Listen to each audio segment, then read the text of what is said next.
अस्सलाम वालेकुम स्टूडेंट्स। आज हम करेंगे यूनिट नंबर 12 का थ्योरम नंबर 2। और थ्योरम नंबर 2 में कह रहे हैं कि any point equi distant from the end points of a line segment is on the right bisector of it.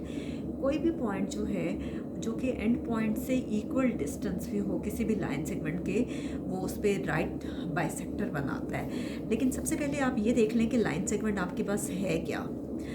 Suppose कि आपके पास 2 पॉइंट्स हैं और उन 2 पॉइंट्स को अगर आप रूलर से ज्वाइन कर देते हो, सपोज़ कि मैं एक पॉइंट ए ले रही हूँ और एक बी, ज़रूरी नहीं है आप उसको ए बी का नाम दें, आप कोई भी नाम दे सकते हैं। अगर मैं इनको रूलर से ज्वाइन कर रही हूँ तो ये आपके पास क्या कहलाती है, लाइन सेगमेंट। लाइन सेगमेंट में हमेशा 2 एंड पॉइंट्स होते हैं। अगर ए बी नाम दे रहे हैं तो उन एंड पॉइंट्स का नाम ए एंड बी होगा। अगर सी डी दे रहे हैं तो उनका एंड पॉइंट्स का नाम सी डी होगा। डिपेंड करता है कि आप क्या नाम देते हो, ठीक है।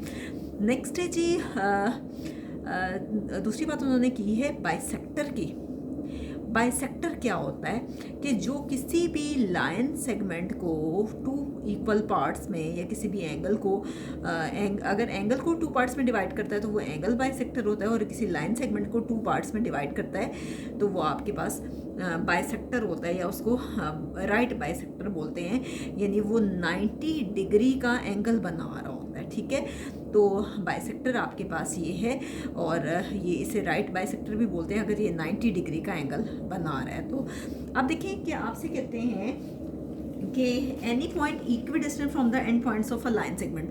हम थ्योरम को स्टार्ट करते हैं कि आप क्या करें कि एक लाइन सेगमेंट ले लें और उसको आप नाम दे दें ए बी का, ठीक है। ये लाइन सेगमेंट है, थोड़ी सी मेरी टेढ़ी हो गई है, आपने बिल्कुल स्ट्रेट बनानी है। एक लाइन सेगमेंट है, मैंने इसको ज्वाइन किया है, इसका नाम क्या है, ए बी। तो गिवन में आपके पास क्या है, गिवन में आपसे कह रहे हैं कि A B is a line segment. A B आपके पास एक लाइन सेगमेंट है। अच्छा, अब इस लाइन सेगमेंट पे एक पॉइंट ले रहे हैं। कौन सा पॉइंट है, पॉइंट पी, ठीक है। एक पॉइंट ले रहे हैं जिसका नाम क्या है, पॉइंट पी।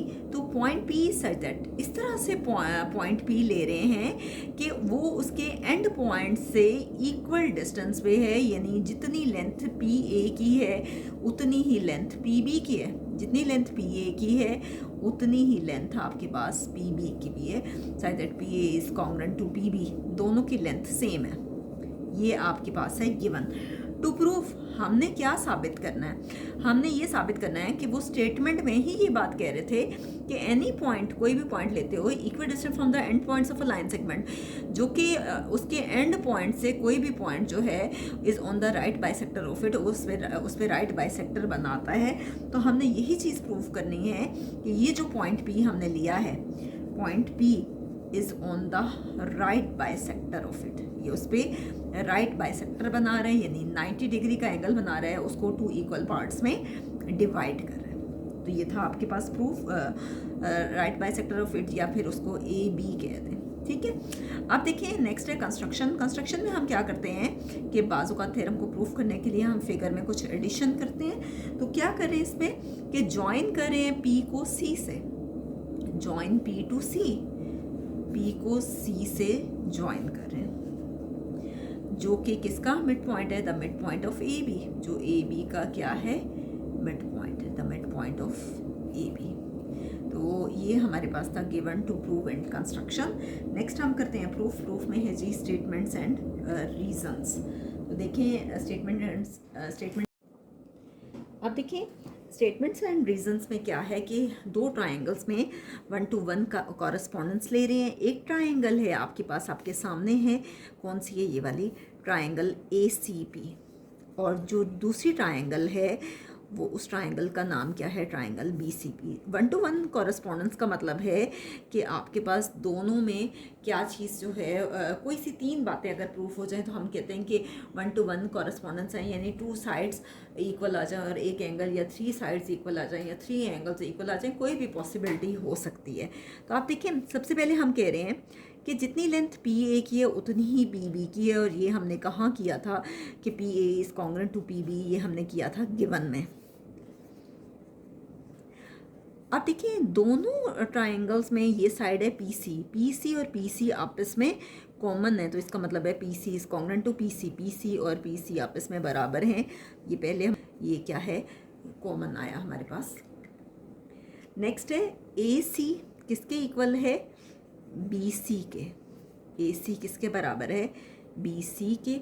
और ये कहाँ से आया, कंस्ट्रक्शन से। कंस्ट्रक्शन में ही हमने ज्वाइन किया पी को सी से। जब हमने पी को सी से ज्वाइन किया तो उसने इस ट्रायंगल को 2 पार्ट्स में डिवाइड कर दिया। तो ये कहाँ से आया, कंस्ट्रक्शन से। तो अब 3 बातें हमारे पास प्रूफ हो गई। तो हम कह सकते हैं कि ये कॉरस्पॉन्डेंस का सिंबल हटा के हम कॉन्ग्रेंट का सिंबल लगा सकते हैं। हम कह सकते हैं कि ए सी पी और बी सी पी आपस में बराबर हैं। ये क्या हुआ, साइड्स बराबर आई, साइड्स बराबर आई, साइड्स बराबर आई। तो हम कह सकते हैं sides is congruent two sides. ठीक है। नेक्स्ट आपके पास देखें कि कहते हैं कि इसमें अगर एंगल जो है वो सी है, और यहाँ पे भी इस ट्रायंगल में देखें तो इसमें भी एंगल सी है। एंगल सी असल में एंगल सी के बराबर है। जब 2 ट्रायंगल्स आपस में बराबर होती हैं तो उसकी हर साइड दूसरी ट्रायंगल के हर साइड के बराबर होती है, और हर एंगल दूसरे एंगल के बराबर होता है। जैसे ए बी के बराबर है, पी पी के बराबर है, सी सी के बराबर है। अगर एंगल सी के कॉन्ग्रेंट है तो ये हम कह सकते हैं A C P is congruent to angle B C P. और हम ये कह सकते हैं कि corresponding angles of congruent triangles, angles of congruent triangles. अब देखें, अगर आप पोर करें फिगर पे तो आप को बहुत आसानी से ये चीज़ नज़र आ जाएगी कि ये एंगल 90 का बन रहा है सी पे, क्योंकि एक स्ट्रेट एंगल है 90 का बन रहा है, और यहाँ पे भी 90 का बन रहा है। 90 और 90 जो है ये देखें, अगर ये आपके पास 90 डिग्री है, ठीक है, तो आपके पास ये वाला भी तो 90 डिग्री है।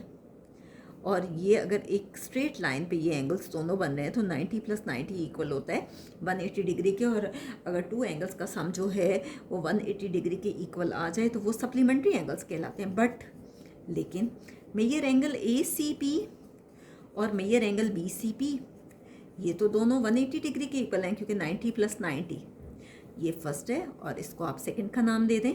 ये कौन से एंगल्स हैं, सप्लीमेंट्री एंगल्स हैं। जब सप्लीमेंट्री एंगल्स हैं, जब 2 एंगल्स का सम आपके पास 180 डिग्री आ रहा है, तो इसका मतलब है कि ए सी पी भी 90 है, measure angle A C P भी 90 है, और major angle B C P भी 90 डिग्री है। ये है जी आपके पास फ्रॉम 1 and 2। ये कहाँ से आया, 1 and 2 से, क्योंकि हम 2 में कह रहे हैं ना 180 डिग्री है, तो ज़ाहिर बात है दोनों एंगल्स अलग अलग 90 डिग्री के हैं।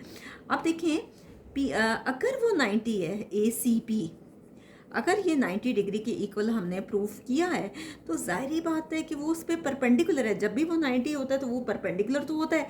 पी सी किस पे परपेंडिकुलर है, ए बी पे। इसे आप थर्ड कह दें। अब देखें, 2 ट्रायंगल्स आपस में बराबर आ गई, उसकी हर साइड दूसरी ट्रायंगल के हर साइड के बराबर है, और उससे परपेंडिकुलर भी बना रहा है। जब वो परपेंडिकुलर बना रहा है, जाहिर बात है उसने ट्रायंगल को 2 पार्ट्स में डिवाइड कर दिया है, और इसका मिड पॉइंट सी है। इसका मतलब है सी ए और सी बी आपस में बराबर हैं, C A is equal to C B. और ये कहाँ से आया, कंस्ट्रक्शन से, क्योंकि कंस्ट्रक्शन में ही हमने ज्वाइन किया था पी को सी के साथ। ठीक है, तो अब देखें आपके पास प्रूफ हो गया कि सी ए सी बी के बराबर आ गया, पी सी परपेंडिकुलर आ गया ए बी के। तो हम कह सकते हैं कि अगर हम 3 और 4 को देखें कि ये मिड पॉइंट भी उसका आ गया, दोनों इक्वल आ गए, ये उसके परपेंडिकुलर भी आ गया, तो हम कह सकते हैं कि P C is a right bisector of A B. ये ए बी पे क्या बना रहा है, राइट बाइसेक्टर। और हम कह सकते हैं कि point P is on the right bisector of A B. Point P is on the right bisector of A B. और ये हमारे पास कन्वर्स था थ्योरम नंबर 12.1 का, बाइसेक्टर ऑफ ए बी। और ये हम कह सकते हैं ये कहाँ से आया, इन दोनों से, फ्रॉम 3 and 4। नेक्स्ट वीडियो में हम इसी चैप्टर का थ्योरम नंबर 3 करेंगे इंशाअल्लाह।